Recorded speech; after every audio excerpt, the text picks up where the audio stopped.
Hello, and welcome back to another History Overlooked YouTube video. In today's History Overlooked video, we're going to be going over the Cold War, which lasted between 1947 and 1991, which in my opinion is quite a long time. But anyway, enjoy the video. Leonid Brezhnev was a Soviet politician who led the Soviet Union as General Secretary of the governing Communist Party. His 18-year term as General Secretary was seconded only to Joseph Stalin in duration. Brezhnev's tenure as General Secretary remains debated by historians.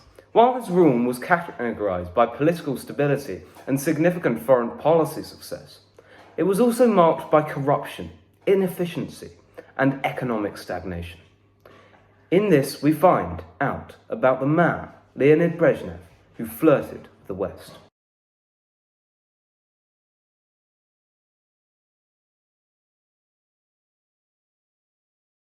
With the outbreak of the Second World War and the Nazi invasion of the Soviet Union in June 1941, he highlighted his commitment to the cause by joining the Red Army as a commissar.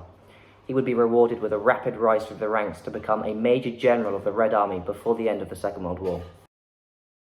In the post-war era, Brezhnev gained promotion to the Communist Party's Central Committee in 1952 before becoming a full member of the Politburo under Khrushchev's reign, following the death of Stalin. A conspiracy against the Central Committee, aided by Vladimir Semachastny, head of the KGB, began seeking an opportunity to succeed with their plan to replace Khrushchev's faltering leadership. There was a division within this conspiracy between those who wish to remove Khrushchev simply as leader of the Soviet Union and those who seek to remove him from Soviet politics completely. It would be Brezhnev who would lead the campaign to remove Khrushchev completely, which would lead not only to the successful removal of the General Secretary, but also to his own rise to the leader of the Soviet Union. Brezhnev, while more orthodox in his approach in comparison to Khrushchev, sought to win the Cold War through non-aggressive, peaceful coexistence with the United States of America, while working to increase the power of the Soviet Union among the rest of the world. During his 18 years as the leader of the USSR, Brezhnev's signature foreign policy innovation was the promotion of Détente, while sharing some similarities with the approaches pursued during the Khrushchev War. Brezhnev's policy significantly differed from Khrushchev's precedents in two ways. The first was that it was more comprehensive and wide-ranging in its aims, and included signing agreements on arms control, crisis prevention, East-West trade unions, European security and human rights. The second part of the policy was based on the importance of equalizing the military strength of the United States and the Soviet Union. Defense spending under Brezhnev's between 1965 and 1970 increased by 40%, and the annual increase continued thereafter. In the year of Brezhnev's death in 1982, 12% of the GNP was spent on the military. During Brezhnev's rule, the Soviet Union reached the peak of its political and strategic power in relation to the United States. As a result of the limits agreed to by both superpowers in the First SALT Treaty, the Soviet Union obtained parity in nuclear weapons with the United States for the first time in the Cold War. Additionally, as a result of negotiations during the Helsinki Accords, Brezhnev succeeded in securing the legitimization of Soviet hegemony over Central and Eastern Europe. Furthermore, years of Soviet military aid to the Vietnamese People's Army finally bore fruit when collapsing morale among US forces ultimately compelled their complete withdrawal from Vietnam in 1973, thereby making way for the country's unification under communist rule 2 years later. Brezhnev's health worsened in the winter of 1981. While the Politburo was pondering the question of who would succeed, all signs indicated that the ailing leader was dying. The choice as a successor would have been influenced by Suslov, but he died at age 79 in January of 1982. Andropov took Suslov's seat in the Central Committee of Secretariat by May.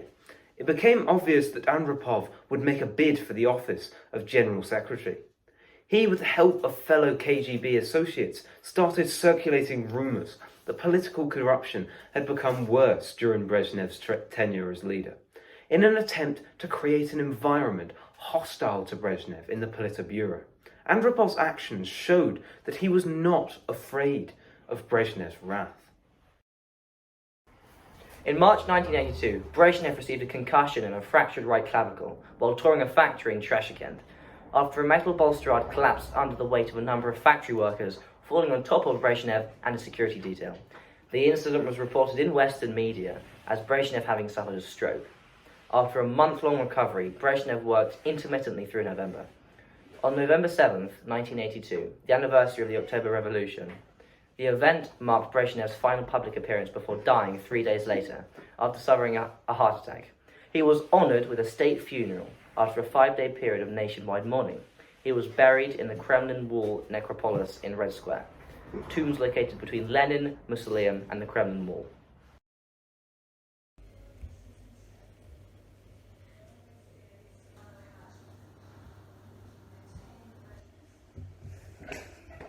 Yo, what is up, guys? Thank you for watching another History Overlooked banger. If you liked it, like. If you liked it so much, subscribe and leave a comment. Smash that bell to never miss another History Overlooked classic.